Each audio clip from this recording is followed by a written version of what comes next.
Sebagai tata tertib kegiatan kita hari ini, yang pertama pembukaan dari saya sebagai moderator, kemudian doa pembuka nanti saya mohonkan dipimpin oleh Ibu salah satu Ibu guru kita, Ibu Devi ya, atau Ibu Beni ya. Nanti kami minta untuk membuka kegiatan kita dalam doa. Setelah doa pembuka dilanjutkan dengan presentasi diseminasi penerapan budaya positif oleh Ibu Nelly. Setelah presentasi nanti ada sesi tanya jawab, nanti kita serahkan kepada Ibu Nelly. Kemudian setelah sesi tanya jawab doa penutup. Demikian tata tertib kita untuk kegiatan hari ini. Selanjutnya kami mintakan kepada Ibu Beni untuk membuka doa.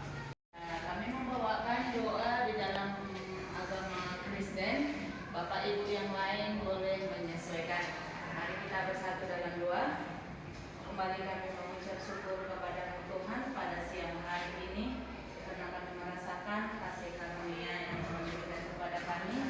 Boleh kami bangun hingga pada saat ini, kami boleh berkumpul di tempat ini untuk melaksanakan presentasi dari salah satu guru kami ya Bapak.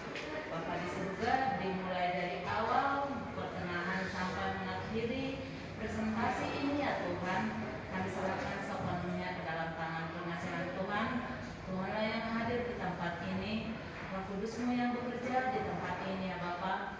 Ajari teman kami ya Bu Nelly ya Tuhan, supaya dia boleh menerangkan dengan baik kepada kami ya Bapak. Terima kasih ya Tuhan, sepanjang hari ini kami serahkan tubuh jiwa kami ke dalam tangan pengasihan Tuhan. Banyak dosa yang kami perbuat ya Bapak, ampunkan segala dosa kami itu, supaya kami layak menerima berkat-berkat yang akan Kau berikan kepada kami. Dalam nama Tuhan Yesus kami berdoa dan mengucap syukur.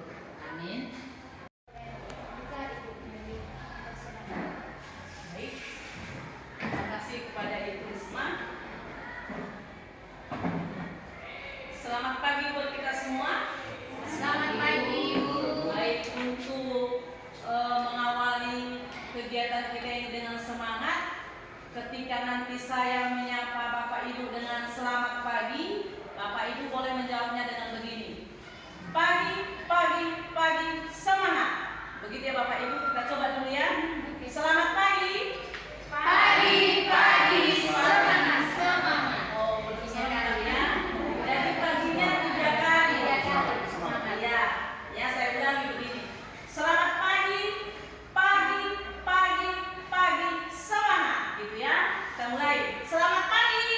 Pagi, pagi, pagi, semangat. Ya, tepuk tangan untuk kita semua. Ya. Perkenalkan, saya Nelly Manatap Batubara. Saya angkatan 9, calon guru penggerak Kota Pematang Siantar. Yang pertama, kita mengucapkan puji dan syukur kepada Tuhan Yang Maha Esa karena kesempatan yang baik ini kita boleh bertemu di tempat ini. Saya mengucapkan terima kasih kepada Bapak dan Ibu yang sudah berkenan memberikan waktunya dengan hadir di tempat ini. Semoga kegiatan kita ini membawa manfaat bagi kita semua. Adapun kegiatan kita hari ini adalah diseminasi tentang pemahaman dan pengalaman budaya positif. Sekedar informasi, ini merupakan tugas kami di program Guru Penggerak, yaitu di modul 1, tepatnya 1.4 tentang budaya positif. Pernahkah kita mendengar budaya positif? Bapak Ibu pernah mendengarnya? Nah. Pernah ya? Kira-kira apa itu budaya positif? Kalau menurut Ibu Senita, apa itu budaya positif? Menurut saya, budaya positif itu suatu kebiasaan yang kita lakukan secara berulang-ulang dan dianggap baik oleh masyarakat. Baik, terima kasih buat Ibu Senita. Kebiasaan baik yang kita lakukan secara berulang, dan tentunya budaya positif ini yang kita lakukan di sekolah ini, di sekolah yang kita cintai. Jadi bagaimana kebiasaan itu bisa kita lakukan dengan baik tanpa ada unsur paksaan dari pihak manapun. Itulah budaya positif. Next. Bapak Ibu, sebelum kita masuk ke budaya positif, ada beberapa konsep-konsep inti yang harus kami sampaikan. Yang nanti konsep-konsep inti ini akan kita jelaskan secara satu persatu. Yang pertama, perubahan paradigma belajar. Yang kedua, makna disiplin. Yang ketiga, nilai-nilai kebajikan universal. Yang keempat, kebutuhan dasar manusia dan dunia berkualitas. Yang kelima, teori motivasi. Yang keenam, hukuman dan penghargaan. Yang berikutnya, yang ketujuh, keyakinan kelas. Yang kedelapan, posisi kontrol guru. Yang terakhir, restitusi. Bapak Ibu dengar? Atau sudah pernah mendengar itu sebelumnya? Ibu Suwanti sebagai guru BP sudah pernah mendengar istilah ini sebelumnya?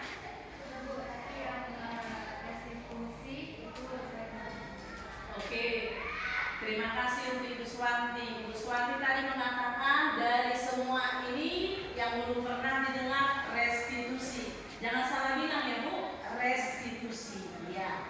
Oke, Ibu Devi. Ya, saya juga belum tahu itu yang namanya restitusi.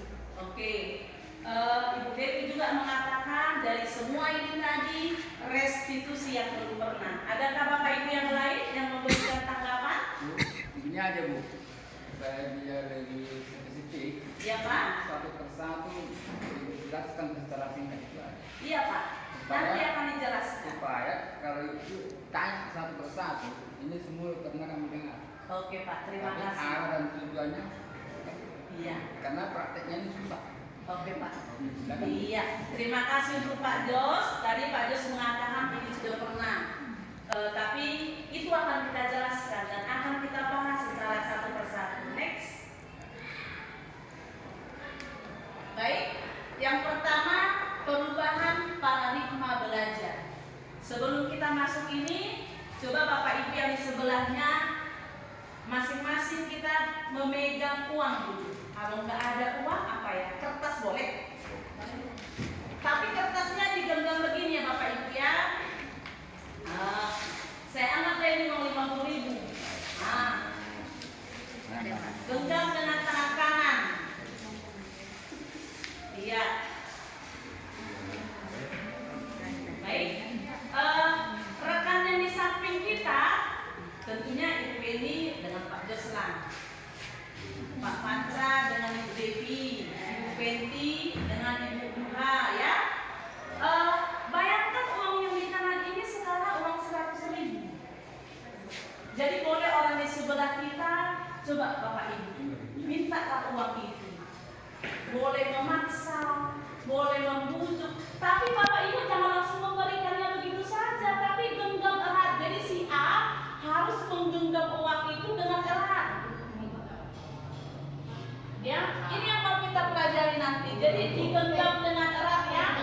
Boleh diminta, boleh dipaksa, boleh dibujuk. Ya, itu merupakan tinggal itu uang ibu yang berharga ya, tinggal 100.000 itu. Ya, tinggal 100.000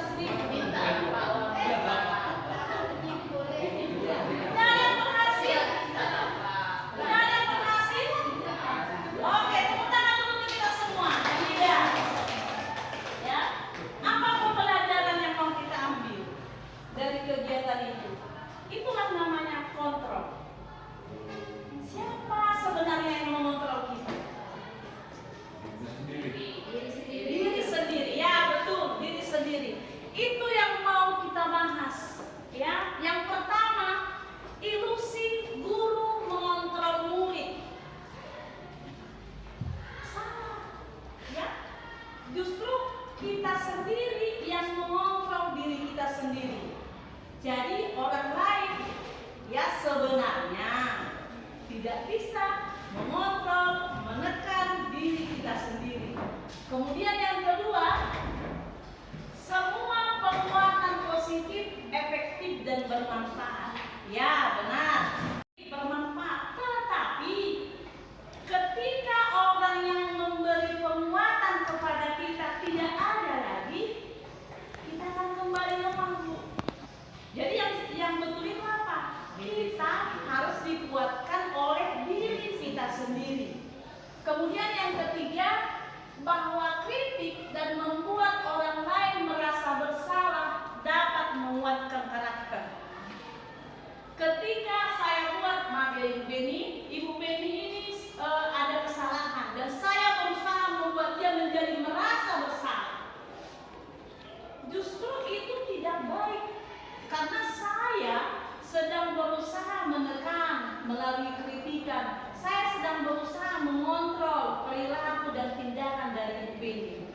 Kemudian yang terakhir, orang dewasa memiliki hak untuk memaksa. Ya, kita yang punya anak. Orang dewasa memiliki hak untuk memaksa. Tidak.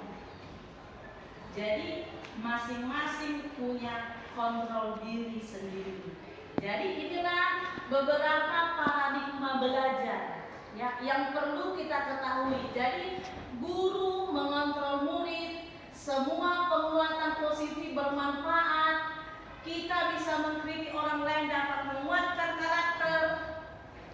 Orang dewasa memiliki hak untuk memaksa ya. Itu nanti akan lebih mendalam kita pelajari. Jadi dari slide yang pertama ini kesimpulannya adalah bahwa kitalah yang mengontrol diri kita sendiri. Next. Bapak Ki Hajar Dewantara, di mana ada kemerdekaan, disitulah harusnya ada disiplin yang kuat.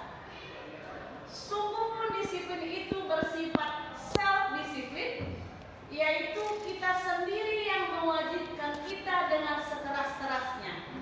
Tetapi itu sama saja, sebab jikalau kita tidak cakap melakukan self-disiplin, wajiblah penguasa lain mendisiplinkan diri kita. Dan peraturan demikianlah haruslah ada dalam suasana yang merdeka. Inilah kutipan dari buku Bapak Ki Hajar Dewantara tentang pemikiran, konsepsi, keteladanan, sikap merdeka, cetakan kelima tahun 2013, tepatnya di halaman 470. Next. Masih lanjutannya Bapak Ibu, Ki Hajar Dewantara menyatakan bahwa untuk mencapai kemerdekaan dalam konteks pendidikan saat ini, untuk menciptakan murid yang merdeka, syarat utama harus ada disiplin yang kuat. Disiplin yang kuat yang dimaksud adalah disiplin diri yang memiliki motivasi internal. Jika kita tidak memiliki motivasi internal, maka kita memerlukan pihak lain untuk mendisiplinkan kita atau motivasi eksternal. Adapun definisi merdeka menurut KHD, merdeka itu artinya tidak hanya terlepas dari perintah, akan tetapi juga cakap buat memerintah diri sendiri. Jadi kesimpulannya Bapak Ibu, disiplin yang kuat membuat kita menjadi orang yang merdeka. Orang yang merdeka yang bagaimana? Cakap memerintah diri sendiri. Jadi kita melakukan peraturan karena motivasi internal, bahwa kita menyadari bahwa kita orang merdeka, ya. Merdeka di sini dalam arti tidak hanya terlepas dari perintah, tetapi juga cakap buat memerintah diri sendiri. Next. Itu kemauan kita untuk melaksanakan suatu ajaran.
diketahui, dan diyakini bahwa itu merupakan tujuan yang mulia, bahwa itu baik. Sebelum sampai yang berikutnya, Bapak Ibu pernah dengar nilai kebajikan universal? Ada yang sudah pernah mendengar? Belum ya? Miss Grace belum pernah dengar? Belum. Atau Ibu Rizda sudah pernah dengar? Belum. Oke, Ibu Nabila next. Nanti saya kasih tahu yang mana. Inilah nilai-nilai kebajikan universal. Sebenarnya ada banyak ya organisasi, wadah yang menyatakan, oh nilai kebajikan kami ini, nilai kebajikan kami ini. Tapi untuk kita ada namanya profil pelajar Pancasila. Jadi profil pelajar Pancasila itu juga merupakan nilai-nilai kebajikan universal. Yang pertama, beriman dan bertakwa kepada Tuhan Yang Maha Esa. Yang kedua, mandiri, bernalar kritis, berkebinekaan global, bergotong royong, dan kreatif. Ya, ini merupakan nilai-nilai kebajikan universal yang sudah ditetapkan oleh pemerintah menjadi nilai yang wajib kita tanamkan kepada murid kita. Kemudian yang nomor 2 ada 9 pilar karakter Indonesian Heritage Foundation. Ada IBO Primary Years Program. Kemudian petunjuk seumur hidup dan keyakinan hidup, lifelong guidelines and life skills. Ya, ini nanti Bapak Ibu saya tampilkan apa-apa saja rangkuman selain dari P5 ini, apa-apa saja rangkuman tentang nilai-nilai kebajikan universal. Next. Ini aja Bapak Ibu. Saya kasih waktu 1 menit. Boleh kita baca? Ya, nilai-nilai kebajikan universal. Ini saya rangkum ya Bapak Ibu dari 3 pendapat tadi. Sebenarnya setiap organisasi punya nilai-nilai kebajikan yang wajib mereka tanamkan sebagai tujuan mulia di organisasi tersebut. Ya, ini dia. Ada toleransi, rasa hormat, integritas, menghargai, antusias, empati, kedamaian dan kesatuan, dapat dipercaya, fleksibilitas, kesantunan, kejujuran, keteraturan, ketegasan, pengertian, dan bijaksana. Ya, itu merupakan nilai-nilai kebajikan universal yang memang saya rangkum dari yang 3 tadi, selain dari P5. Ya. Baik Bapak Ibu, kita lanjut. Kita masuk yang berikutnya, motivasi perilaku manusia. Hari ini Bapak Ibu kenapa mau hadir di sini? Undang ya? Oke. Betul, saya undang. Orang Ibu mau. Terima kasih. Berkaitan dengan itu, apakah orang Ibu untuk menghindari ketidaknyamanan? Nanti nggak enak lebih milih dari Oke. Apakah untuk mendapatkan imbalan atau penghargaan dari saya? Tidak. Apakah untuk menjadi orang yang menghargai diri sendiri dengan nilai-nilai yang mereka percaya? Enggak ya? Enggak juga? Iya. Oke, iya. Inilah 3 motivasi kita melakukan sesuatu. Ini yang 3 ini.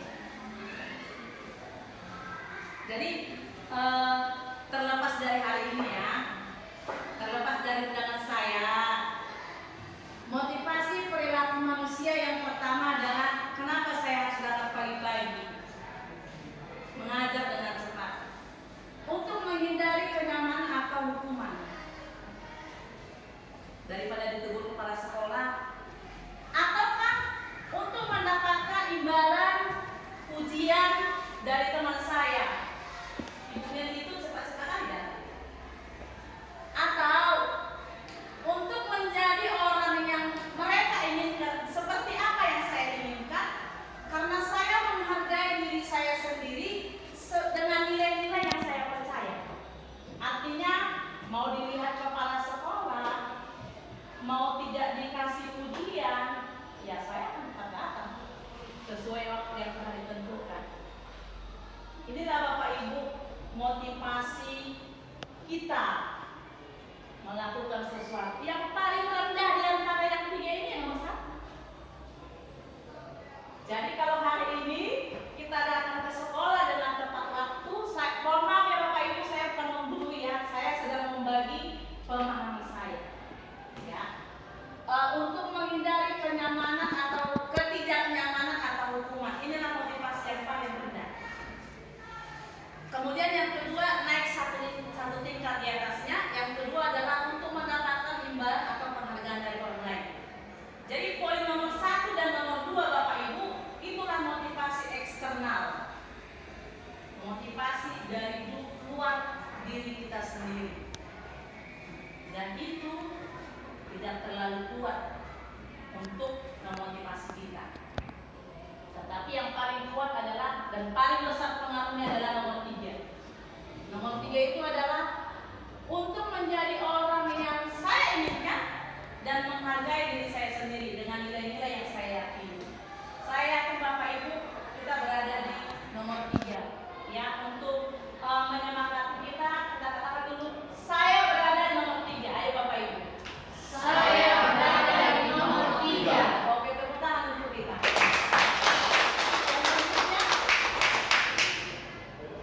Kita masuk ke sini. Sekuensi, baru nanti yang ketiga lanjutannya restitusi. Hukuman. Hukuman bersifat tidak terencana atau tiba-tiba. Anak tidak dilibatkan dalam menentukan hukuman.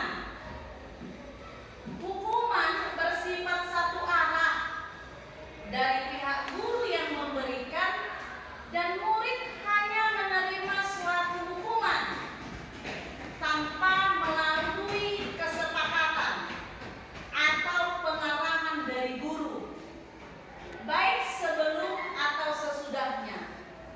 Hukuman diberikan berupa fisik maupun psikis. Murid disakiti oleh kata-kata.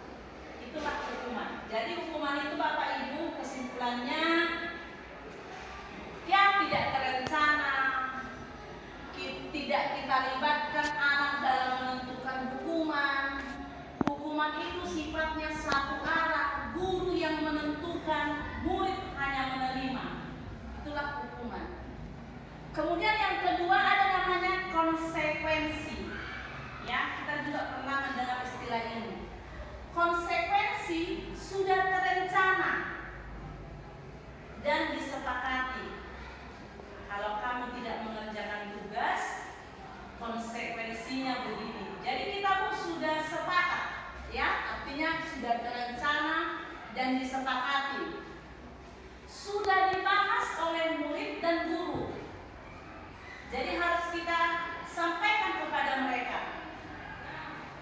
Kita tanya mereka, ya. Jadi mereka harus tahu. Kemudian umumnya bentuk konsekuensi dibuat oleh pihak guru atau sekolah, dan murid sudah mengetahui sebelumnya konsekuensi yang diterima bila ada pelanggaran. Konsekuensi yang diberikan berdasarkan suatu data yang umumnya dapat diukur. Ya, saya ulangi. Konsekuensi diberikan berdasarkan suatu data yang umumnya dapat diukur. Seperti ini contoh pengukurannya.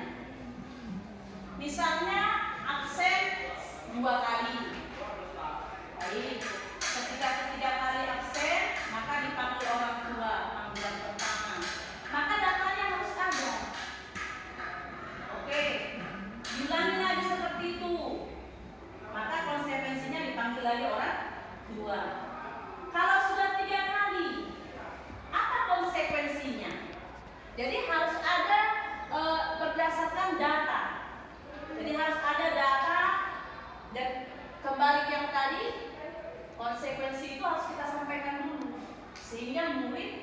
akan tahu konsekuensi apa yang dia terima. Dan itu tadi sudah dibahas dan disetujui oleh murid dan guru. Itulah beda hukuman dengan konsekuensi. Next. Restitusi adalah proses menciptakan kondisi bagi murid untuk memperbaiki kesalahan mereka, sehingga mereka bisa kembali pada kelompok mereka dengan berkarakter yang kuat. Menurut Gosen tahun 2004. Restitusi juga proses kolaboratif yang mengajarkan murid untuk mencari solusi untuk masalah dan membantu murid untuk berpikir tentang orang seperti apa yang mereka inginkan dan bagaimana mereka harus memperlakukan orang lain. Itulah restitusi. Jadi restitusi itu adalah bagaimana kita membuat anak yang pertama tadi dia nyaman. Bukan berarti kita membela kesalahannya. Tidak, ya. Ada 3 langkah restitusi, ya. Nanti kita pelajari di slide berikutnya, ya. Jadi yang kedua, membantu murid seperti apa dia yang dia inginkan. Tindakannya itu pasti ada alasan yang kuat. Kenapa dia bertindak seperti itu? Baru yang ketiga, dia harus tahu bahwa tindakan yang dia buat itu mungkin saja sudah merugikan orang lain. Dan dia bisa menarik ke dirinya. Kalau saya diperlakukan seperti itu bagaimana? Jadi restitusi itu bukan membela murid yang salah, bukan begitu ya Bapak Ibu. Tetapi yang pertama menciptakan kondisi bagi murid, memperbaiki kesalahannya. Yang kedua, dia bisa mencari solusi untuk masalahnya. Baru yang ketiga, dia kembali kepada kelompoknya, diterima dia dengan teman-temannya. Dia diterima lagi, tetapi ada karakter yang kuat. Dia semakin menyadari kesalahannya dan dia sudah menghargai orang lain dan termasuk menghargai dirinya sendiri. Next. Ibu, keyakinan kelas. Di beberapa kelas ada yang sudah saya lihat punya keyakinan kelas, ya. Mungkin juga karena Ibu Risma calon guru penggerak di angkatan 8, ada juga Ibu Devi, ya. Tetapi harapan kami sesudah kami sampaikan keyakinan kelas kita ini, marilah kita Bapak Ibu yang hadir di sini boleh nanti menerapkannya, ya, keyakinan kelas.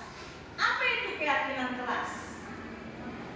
Keyakinan kelas, nilai-nilai kebajikan akan dapat dilaksanakan oleh seseorang jika dia memiliki motivasi yang kuat dari dalam diri sendiri. Seseorang akan tergerak dan bersemangat untuk menjalankan keyakinannya daripada hanya sekedar menjalankan peraturan tertulis tanpa makna. Murid-murid pun demikian. Mereka perlu memahami arti sesungguhnya tentang peraturan-peraturan yang diberikan. Apa nilai-nilai kebajikan di balik peraturan tersebut? Apa tujuan utamanya?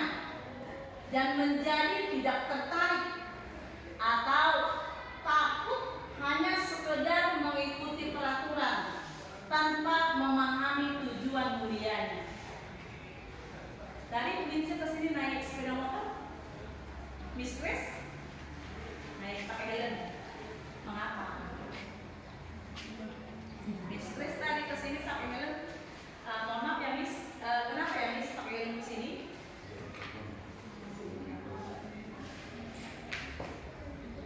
Sebagai perlindungan, Bu. Oke, perlindungan, ya.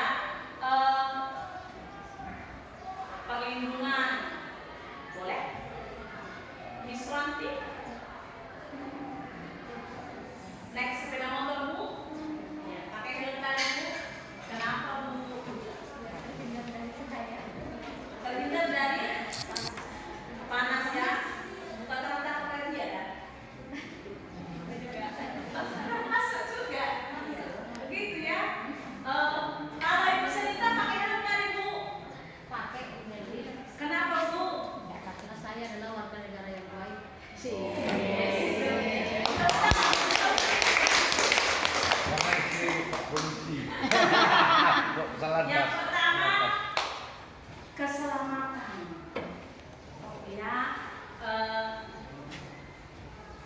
misalnya Bu terjadi sesuatu hal yang tidak ditentukan, saya bisa terhindar.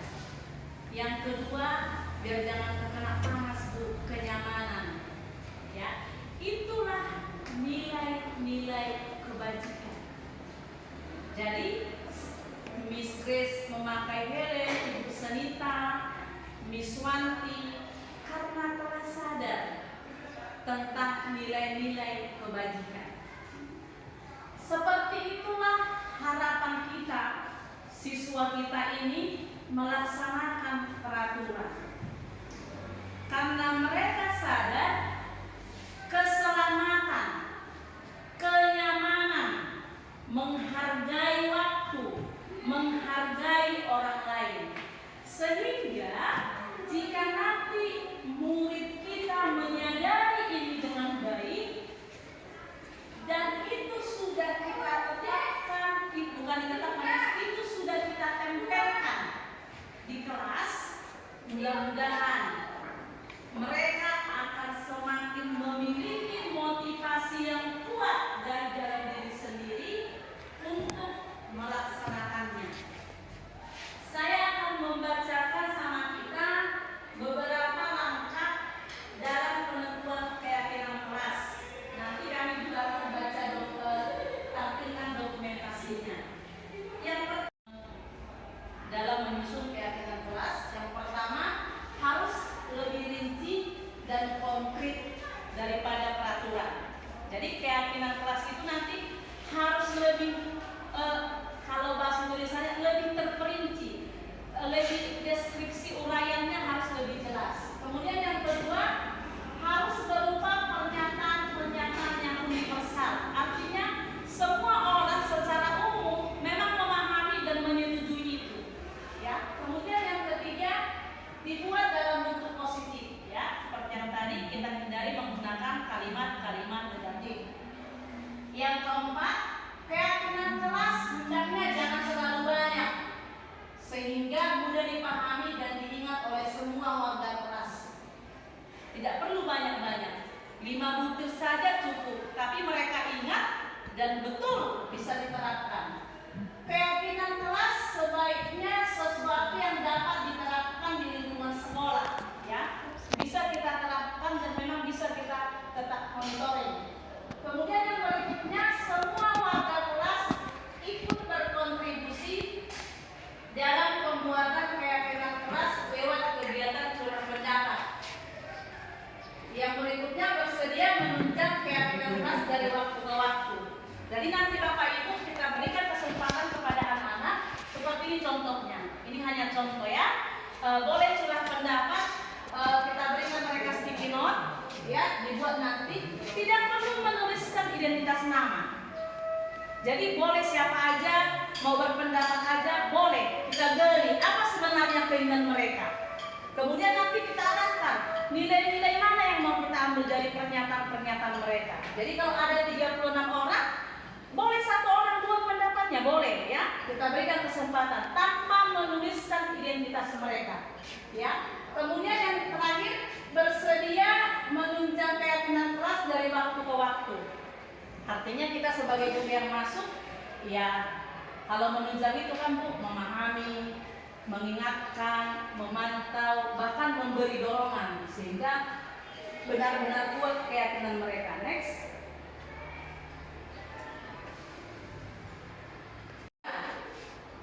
Ternyata kalau saya waktu SD tahunya hanya 3. Kebutuhan apa? Primer, sekunder, tersier, gitu ya.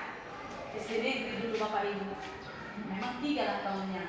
Tapi ternyata setelah masuk di program ini ternyata ada 5. Ada 5 kebutuhan dasar manusia. Bertahan hidup, kasih sayang dan rasa diterima, kebebasan, kesenangan, penguasaan. Ayo, dari yang 5 ini sudahkah terpenuhi dengan baik?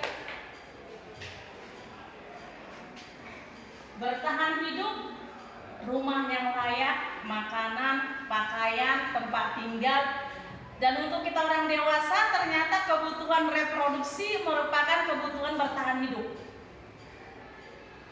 Jadi orang dewasa kebutuhan reproduksi bertahan hidup. Yang kedua, kasih sayang dan diterima. Termasuk saya, apakah saya bisa menerima dan diterima oleh pasangan saya, oleh anak saya? Ya, kita mulai dari keluarga dulu. Kemudian yang ketiga, kebebasan. Yang keempat, kesenangan. Yang kelima, penguasaan. Inilah kebutuhan kita. Bapak Ibu, kalau kebutuhan ini kita penuhi dengan baik atau tidak terpenuhi dengan baik, apa konsekuensinya? Apa tindakan kita yang untuk orang lain? Tentu kita akan mendapatkan pemuasan kebutuhan ini kan? Kita berupaya untuk memenuhinya sehingga ketika misalnya kita pulang disambut oleh anak-anak kita ya, nangis-nangis, kalau ada mamanya cengeng, tidak ada mamanya senang. Ternyata mungkin dia sedang kekurangan kasih sayang. Bukan kita tidak menyayangi, tetapi kebutuhan itu belum didapat oleh anak tersebut. Atau saya secara tidak langsung tidak memberikan yang ketiga ini untuk anak saya. Pemilihan baju, dominan mama yang memilihkan baju anaknya, sehingga kebutuhan kebebasan anak tidak terpenuhi. Jadi inilah 5 kebutuhan yang harus kita penuhi. Jadi Bapak Ibu, nanti saya bukan menggurui, boleh kita melihat ya kebutuhan apa memang yang belum kita penuhi atau belum maksimal ya, sehingga kedepannya kita akan melakukan lebih mudah, lebih gampang ya untuk melakukan evaluasi dalam setiap tindakan-tindakan kita demi terwujudnya nilai-nilai kebajikan yang universal. Next. Pembahasan terakhir, restitusi. Restitusi itu adalah proses menciptakan kondisi bagi murid untuk memperbaiki kesalahan mereka sehingga mereka bisa kembali pada kelompok mereka dengan berkarakter yang kuat. Next. Ini ada tahap dalam melakukan restitusi. Yang pertama adalah menstabilkan identitas. Contohnya begini. Ibu pun dulu waktu muda, cek kau juga pernah terlambat.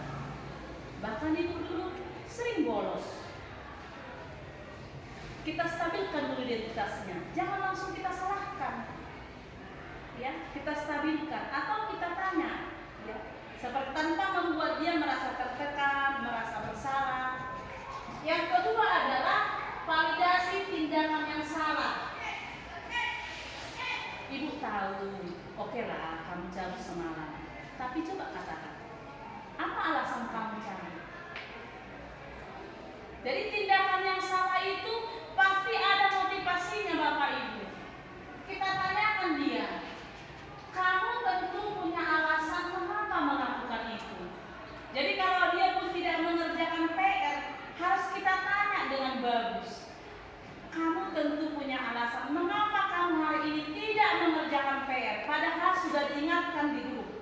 Ya, itu namanya validasi tindakan yang salah. Kita bukan membenarkan ya Bapak Ibu, bukan membenarkan tindakan dia yang salah, tetapi kita mau mencari apa alasan dia melakukan tindakan itu.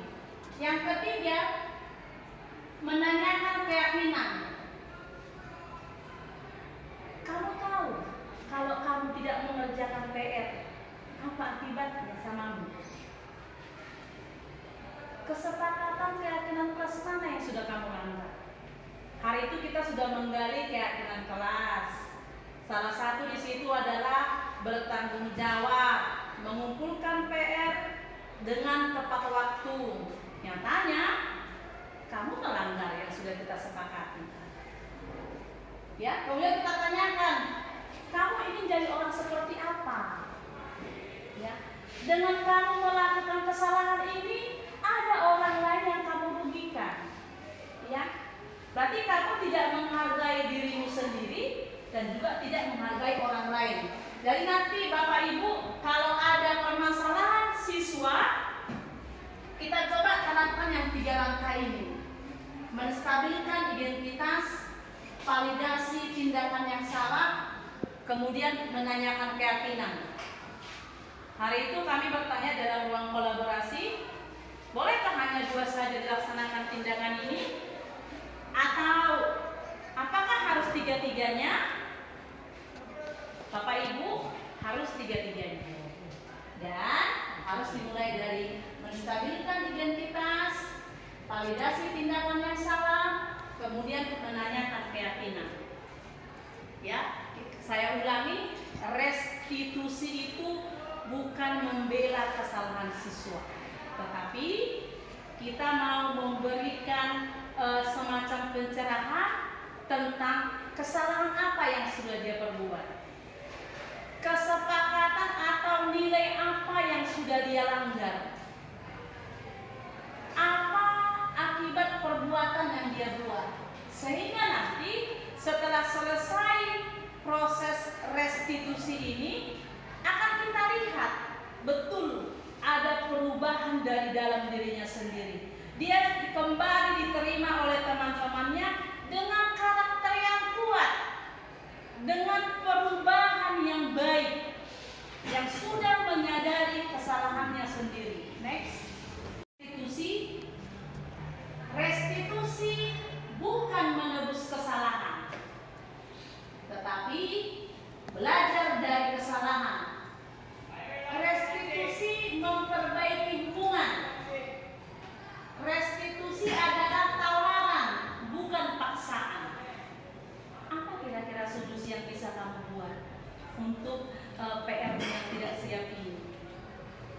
Sementara teman-teman yang lain sudah masuk di materi yang baru, kamu belum tuntas di materi ini. Apa kira-kira yang bisa kamu lakukan? Ya, jadi tawaran, bukan paksaan. Menuntun untuk melihat ke dalam diri. Cita-citamu mau jadi apa? Dengan kamu terlambat ke kelas, tidak tepat waktu, bisakah kamu mencapai cita-citamu? Menuntun ke dalam diri Anda. Yang berikutnya, mencari kebutuhan dasar yang mendasari tindakan. Ya, kembali ketiga yang tadi, kenapa dia melakukan itu? Kenapa dia tidak mengerjakan PR? Atau kenapa dia tidak sekolah padahal dari rumah berangkat? Orang tuanya tahu dia memang sekolah, berangkat dari rumah. Tetapi kenapa dia tidak sampai di sekolah? Ya, jadi kita harus cari apa yang mendasari perilaku atau tindakan anak tersebut. Restitusi adalah salah satu cara yang paling baik untuk menerapkan disiplin positif. Yang terakhir, yang berikutnya, fokus pada karakter bukan tindakan. Artinya harus ada perubahan karakter dari anak tersebut. Yang berikutnya, menguatkan, ya. Meskipun dia salah, kita harus berupaya membangkitkan dia, belajar dari kesalahannya. Yang berikutnya, fokus pada solusi. Apa solusi yang kita buat untuk tindakannya tersebut, kesalahan yang sudah dia lakukan, ya. Yang berikutnya, mengembalikan murid yang berbuat salah pada kelompoknya. Jadi sebenarnya yang paling baik, jangan kita pisahkan dia dari kelompoknya. Tetapi kita harus berupaya bisa diterima oleh kelasnya, bisa diterima oleh temannya dengan karakter yang kuat. Itulah restitusi. Next. Ternyata paparan kami, boleh ditampilkan deh foto-fotonya. Ya, ini adalah dokumentasi penerapan keyakinan kelas di 10 MPLD 1. Jadi setiap anak itu boleh menempelkan ya surat pendapat. Ini masih beberapa, ini sudah selesai semua. Next. Ya, kemudian di sebelah sini sudah kami catat ya kesepakatan kelas, tidak perlu banyak. karena bisa saja ada pendapat mereka yang sama, ya. Dan nyatanya mereka sangat senang, ya, mereka sangat merasa dihargai, dilibatkan dalam pembuatan keyakinan kelas, ya. Ini yang terakhir foto kami untuk semalam Bapak Ibu. Ya, next. Oke, habis. Terima kasih Bapak Ibu, tepuk tangan dulu untuk kita semua. Sesi ini saya kembalikan kepada moderator. Oke, terima kasih Bu Neni berdasarkan pemaparannya. Ada banyak tadi yang sudah kami dapatkan, mulai dari perubahan paradigma belajar, disiplin, kebutuhan dasar manusia, hukuman dan penghargaan, motivasi, keyakinan kelas, sampai ke restitusi. Oke, baik Bapak Ibu, kita sudah mendengarkan pemaparannya. Mungkin ada dari catatan-catatan kita yang perlu kita perdalam, atau ada sesuatu yang masih terganjal di pikiran kita, boleh kita diskusikan bersama. Ini bukakan sesi tanya jawab untuk dua penanya dulu. Dari Bu Neli, kita boleh sharing ya Bapak Ibu, kan berdasarkan pengalaman-pengalaman kita pun bolehnya, karena ini umumnya nih, hanya istilah-istilahnya baru mungkin untuk kita. Ya, seperti tadi penanganan masalah, ada restitusi, mungkin istilah baru, tapi sudah kita lakukan. Ya, jadi di guru penggerak ini istilah-istilahnya yang baru, pelaksanaannya sebenarnya kita sebagai guru sudah. Oke, kemudian mungkin menambahi aja untuk Pak Jus tadi, bagaimana caranya mempengaruhi guru-guru di sekolah ini yang dilakukan Ibu Neli, ya salah satunya seperti ini. Jadi Bu Neli tadi sudah menjelaskan keyakinan kelas, minimal kita 15 orang di sini sudah terpengaruh. Nanti Ibu Devi 15 orang, berarti sudah 30 orang. Kemarin saya mengundang 20, berarti sudah 50 orang terpengaruh. Minimal dari 50 yang diundang 10 orang sudah berbuat. Jadi kita mulai dari diri kita memulai kecil-kecil dulu, mudah-mudahan yang lain mengikut. Itu harapan kita. Saya sopa. Boleh kelas diundang dulu. Semua boleh kelas. Artinya gini, saya itu sama satu motivasi ini, arahan ini fokus sebenarnya kemudian tengah kan gitu. Walaupun kan makanya saya bilang sebagai bahan tambahan kita katakan masukan, tapi begitu wali kelas seperti ini adalah wali kelas di luarnya lagi rata-rata kan seperti ini, hampir rata-rata seperti itu. Jadi wali kelas ini boleh pula itu orang dalam hati keluar pilih di kamar mandi, gaji mantap, baik-baik itu semua. Jadi siapa nanti orang itu tampil, kalau boleh kualitas itu diundang 3 bulan, bukan kualitas. Begitu diundang 3 bulan, maka mereka pun mempengaruhi kami. Jadi kalau kami mempengaruhi mereka, siapa itu Pak Jos? Katanya tenang ya Pak. Tapi begitu 3 bulan mempengaruhi kami, semua ini cocok di wali kelas. Oke, Pak Jos, bagaimana caranya mempengaruhi guru-guru di sekolah ini supaya bisa menerapkan keyakinan kelas dan seperti apa? Yang kedua, bagaimana caranya menjadi manajer di kelas atau di sekolah? Kemudian pertanyaan Bu Devi tadi mungkin bisa langsung dijawab, prosesnya langsung diganti. Di mana lah posisinya Ibu Devi dalam hal itu? Silakan. Baik. Terima kasih buat Pak Jos pertanyaannya. Yang pertama, bagaimana saya mengimbaskan yang saya pahami ini dan prakteknya ada di kenyataannya. Ya, yang pertama saya mulai dari skala kecil. Saya sebagai kepala program keahlian di OTKP, maka nanti Pak, saya akan mulai dari OTKP. Saya akan melakukan kolaborasi dengan wali kelas, guru-guru yang masuk di sana untuk memulai dan menerapkan keyakinan kelas ini dengan harapan ketika saya membuat itu di OTKP dan dengan konsisten dilaksanakan dan dievaluasi dari waktu ke waktu, mudah-mudahan bisa Jadi kesimpulannya Pak, saya mulailah dari wali kelas di OTKP. Oke Pak? Argumennya dulu. Pertanyaan Iya Pak. apakah Ibu dikenal semua siswa sejumlah 1.230? Kalau tidak, ini susah. Iya Pak. Dua, apakah Ibu bisa mempengaruhi guru bapak ibu guru yang di sini supaya program Ibu ini sukses? Kalau menurut saya Ibu bisa. Tapi karena selama ini saya ikuti, Ibu tadi mengatakan kita mulai dari diri kita sendiri. Apa itu? Dulu tiap pagi saya ngapin guru di sini. Siapa yang pertama, siapa yang cepat, yang siapa. Ibunya di sini meyakinkan. Kan gitu. Jadi khusus saya gini, usahakan Ibu dulu mendekat semua guru di sini sebanyak 80 86 Pak. orang dan pegawainya. Begitu Ibu berhasil nanti ini, keyakinan ini akan berjalan 20%. Ini masih 5%, kan gitu. Jadi yang kita ngomong ini aplikasinya nanti mungkin 5 tahun lagi. Kalau kita katakan tahun depan agak susah ini. Jadi guru saya yang pertama ini mulai Ibu lah dulu mendekati teman, pemantau.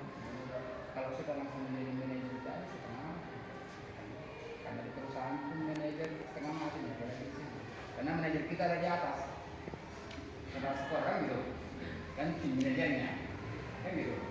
Kalau tujuh saya terima kasih. Yang kedua, Dennis silakan. Terima kasih atas waktu yang diberikan moderator. Yang pertama Ibu sendiri pertanyaannya gini. Iya Pak. Gampang ini. Bagaimana cara Ibu mempengaruhi bapak ibu guru untuk melaksanakan keyakinan kelas? Yang kedua, saya katakan sini agak mantap ini. Tadi semua mengambil manajer. Yang menjadi pertanyaan, bagaimana kita menjadi seorang manajer di lingkungan sekolah ini dan di dalam kelas? Terima kasih. Ada yang 12 pertanyaan. Ya.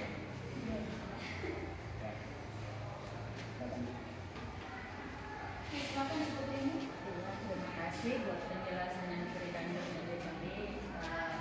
Pada penjelasan itu kami mulai paham juga sebenarnya bagaimana kita seorang guru yang benar gitu ya. Dan terima kasih kepada moderator yang memberikan kesempatan kepada kami.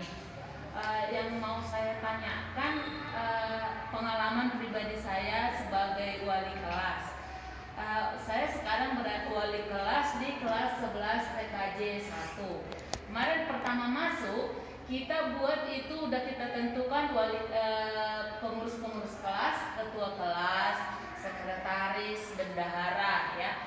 Tetapi setelah kita lihat prosesnya, ternyata pengurus kelas tadi termasuk ketua kelas dan wakil ketua kelas tadi tidak layak sebagai wali kelas menurut saya, karena menurut saya kasih tugas di kelas itu tidak dikerjakan. Bahkan karena sudah 2 kali dia tidak mengerjakan tugas, saya ambil alih sendiri, langsung saya ganti wali kelasnya. Ketua kelas. Ketua kelasnya itu langsung saya ganti ya, oh nggak cocok itu jadi wali kelas. Kita ganti siapa jadi wali kelas, gitu kan? Berarti ketua kelas, saya wali kelas ya, ketua kelas. Tindakan saya itu sudah termasuk di bagian mana? Pasti menurut penjelasan yang dijelaskan tadi itu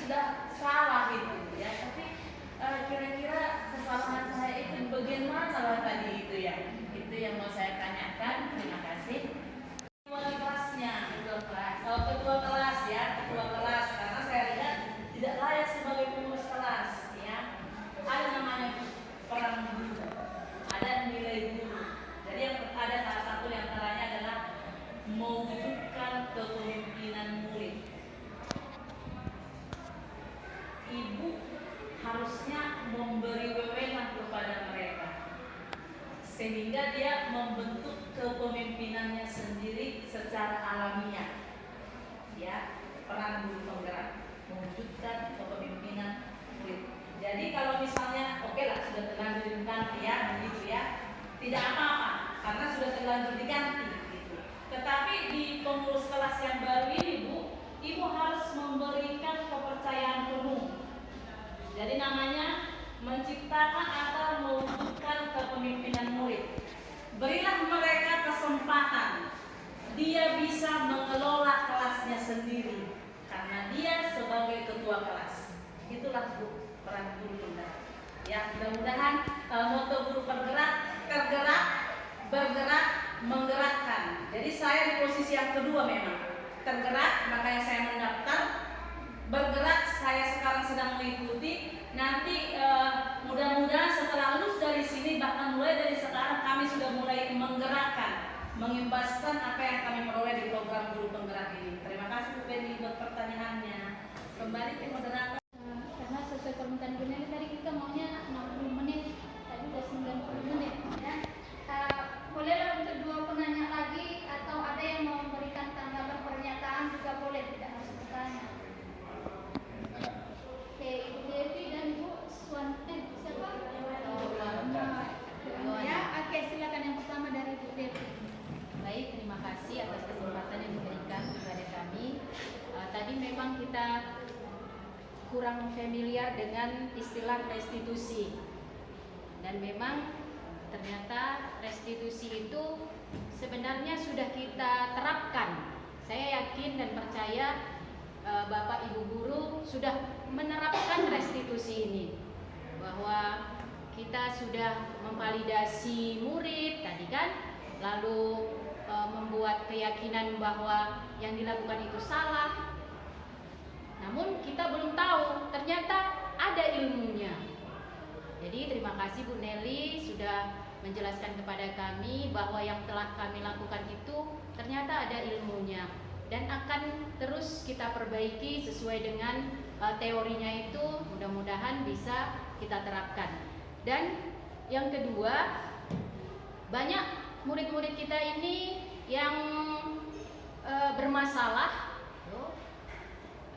Tolong Nabila yang tadi apa? Segitiga? Bukan. Ini kebutuhan dasar manusia. Jadi memang setelah melihat ini, kita tahu bahwa murid-murid yang bermasalah itu karena salah satu atau dua atau bahkan tiga kebutuhannya belum terpenuhi. Sehingga terkadang kita memberikan hukuman gitu. Saya sendiri sudah merasa bersalah gitu, memberi hukuman.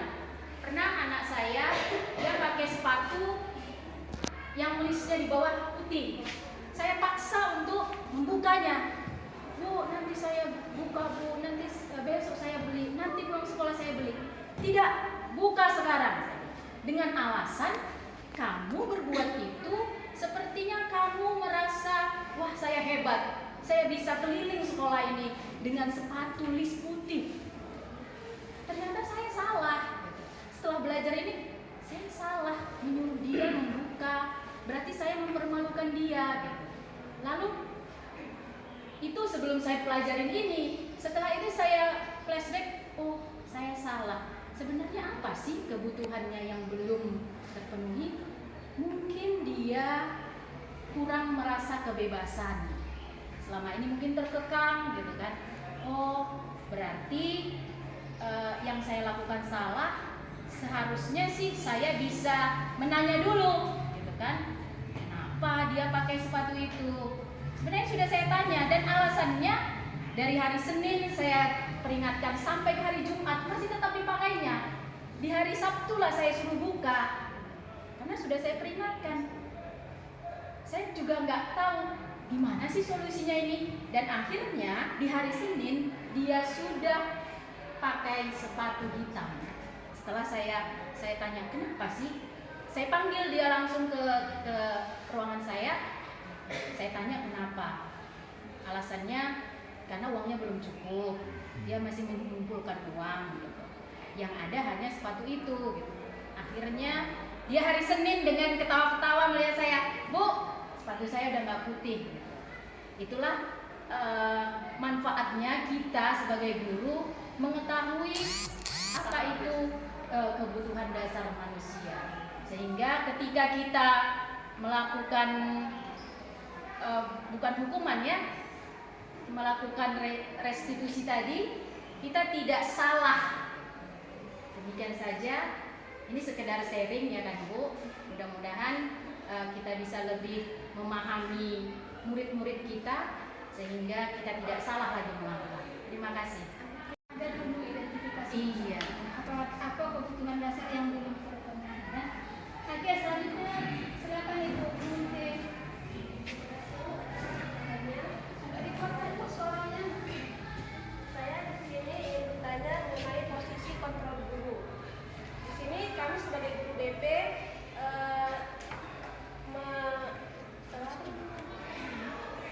ingin bertanya, di posisi kontrol guru ini terdapat penghukum, teman, manajer, dan pembuat rasa bersalah dan pemantau.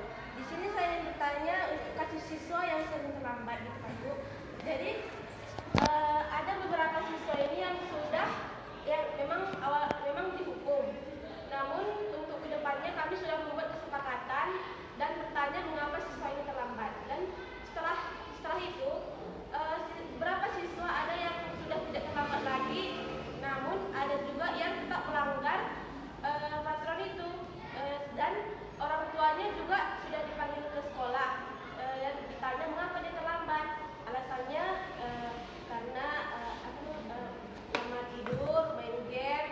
Setelah itu keesokan harinya siswa tersebut juga terlambat lagi Bu. Jadi bagaimana cara kami untuk mengatasi atau menghadapi siswa tersebut? Apakah kami tetap membuat kesepakatan atau melanjutkan hukumannya seperti biasa? Terima kasih. Oke, nanti langsung ditangkap aja kalau Ibu Devi tadi hanya pernyataan yang berarti ke Ibu Munte. Baik, terima kasih untuk Ibu Munte. Yang pertama yang perlu kita kuatkan dulu nanti sebelum keterlambatan ini ya Bapak Ibu. Yang pertama adalah perlu kita menguatkan motivasi. Jadi yang pertama tadi motivasi yang 3 Bu Nabila, yang 3 motivasi perilaku manusia untuk menghindari hukuman, untuk mendapat penghargaan. Yang ketiga memang karena dia meyakini dirinya sendiri dan nilai-nilai yang dipercayainya. Itu yang mau kita timbul. Yang pertama ini dulu yang mau kita kuatkan, ya, motivasi internal, intrinsik dari dalam diri sendiri. Jadi kalau itu kuat, Bu, anak-anak langkah selanjutnya punya keyakinan diri, tahu akan tindakannya dan tahu konsekuensinya. Jadi Bu, nanti yang lebih bagus adalah kalaupun masih memberikan tindakan, maka namanya Bu konsekuensi. Konsekuensi itu tadi, konsekuensi harus disepakati. Jadi nanti Bu, kita harus melibatkan siswa dalam menentukan konsekuensi apa yang mereka terima ketika mereka terlambat.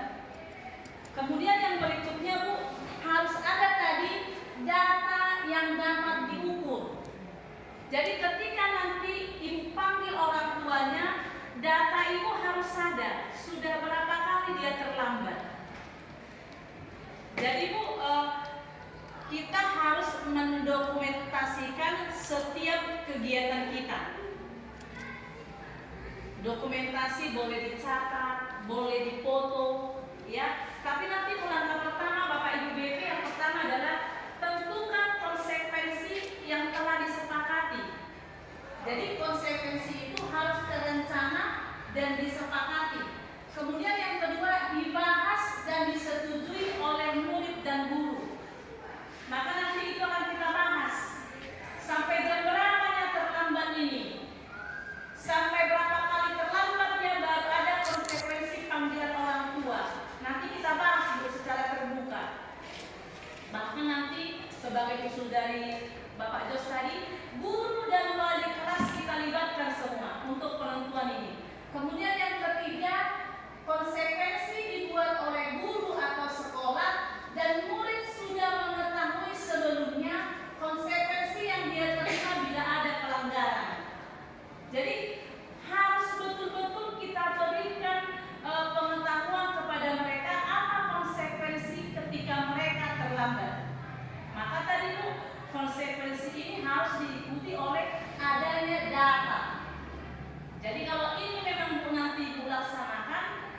jangan lupa yang pertama sepakati dulu. Jadi ibu harus sosialisasi dulu dengan kita, dengan siswa kita, dengan murid kita di lapangan atau di mana, bagaimana teknisnya nanti kami serahkan kepada Ibu BP tentang konsekuensi terlambat. Kemudian yang kedua, mau dipanggil orang tuanya. Maka kita tentukan sesudah berapa hari dia terlambat. Tentu ada bukti atau data yang mendukung. Boleh difoto, boleh dicatat tanggalnya, dan timernya ada. Memang jam berapa dia sampai di sekolah. Baru yang ketiga, perlu pengawasan, termasuklah dari kepala sekolah atau mungkin melalui PKS kesiswaan yang bekerja sama dengan wali kelas dan juga BP, sehingga nanti diharapkan ya tidak langsung besok, tapi di hari-hari mendatang akan semakin berkuranglah jumlah siswa yang terlambat karena motivasi intrinstiknya sudah kuat dan dia tahu apa konsekuensi yang dia terima apabila dia terlambat. Demikian penjelasan kami untuk Ibu Menteri. Terima kasih. Terima kasih atas waktunya, atas tanggapannya, atas perhatiannya. Mudah-mudahan apa yang kita bicarakan ini tentang budaya positif ini bisa kita lakukan pelan-pelan, dimulai dari diri sendiri dulu. Jadi kita tidak bisa berharap kepada orang lain untuk melakukan ketika kita sendiri tidak mencoba untuk melakukan. Jadi ini yang bisa kita lakukan hari ini. Semoga kita dapat bertanggung jawab dengan profesi yang sudah kita pilih masing-masing. Terima kasih, tepuk tangan untuk kita semua.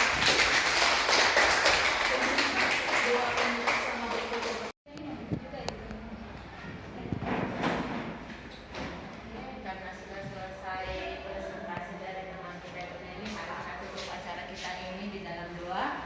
Kita berdoa. Terima kasih ya Tuhan buat penyertaan Tuhan, khususnya sepanjang hari ini dan sepanjang presentasi teman kami Bu Meli. Kami berjalan dengan baik ya Bapak. Ini semua karena Tuhan yang campur tangan dalam kehidupan kami, dalam pemikiran kami, Roh Kudus yang hadir ya Bapak. Terima kasih ya Tuhan. Untuk selanjutnya juga apapun yang direncanakan oleh teman kami Bu Meli ya Bapak, kami yakin dan percaya ya Tuhan, Tuhan akan selalu beserta dia. Begitu juga dengan kami teman-temannya guru ya Tuhan. Apapun yang menjadi cita-cita kami yang kami rencanakan sebagai guru kami ya Bapak, kami mohon Engkau yang memberikan petunjuk kepada kami agar kami memang boleh menjadi guru yang baik ya Tuhan. Terima kasih ya Tuhan. Sekolah kami ini juga SMK Negeri 1 Pematang Siantar, kami serahkan sepenuhnya ke dalam tangan pengasihan-Mu, supaya Engkau lah ya Tuhan yang bekerja, Roh Kudus mula yang hadir di tempat ini, dan kepada pemimpin kami juga ya Bapak, Engkau yang campur tangan ya Tuhan. Terima kasih ya Tuhan. Sepanjang hari ini juga masih boleh banyak aktivitas yang kami lakukan, sepenuhnya itu kami serahkan juga hanya dalam kami mengasihi-Mu. Terimalah doa sujud kami ini ya Bapa, di dalam nama anak-Mu Yesus Kristus Juru Selamat kami hidup. Amin. Liza, saya guru BK di SMK Negeri 1 Pematang Siantar. Tanggapan saya tentang pembahasan yang dibawakan oleh Ibu Meli Batubara tentang budaya positif adalah menurut saya pemaparannya, penyampaiannya sangat baik. Terus itu penyampaiannya sangat tenang, mudah dimengerti. Sehingga saya juga sebagai guru BK nambah pengalaman baru, nambah pemahaman baru tentang bagaimana cara-cara baik itu dari segi hukuman untuk siswa, pembelajaran untuk siswa. Jadi saya dengan mudah untuk memberikan pembelajaran untuk siswa yang akan saya tangani nanti ke depannya. Mungkin itu saja yang bisa saya sampaikan. Terima kasih.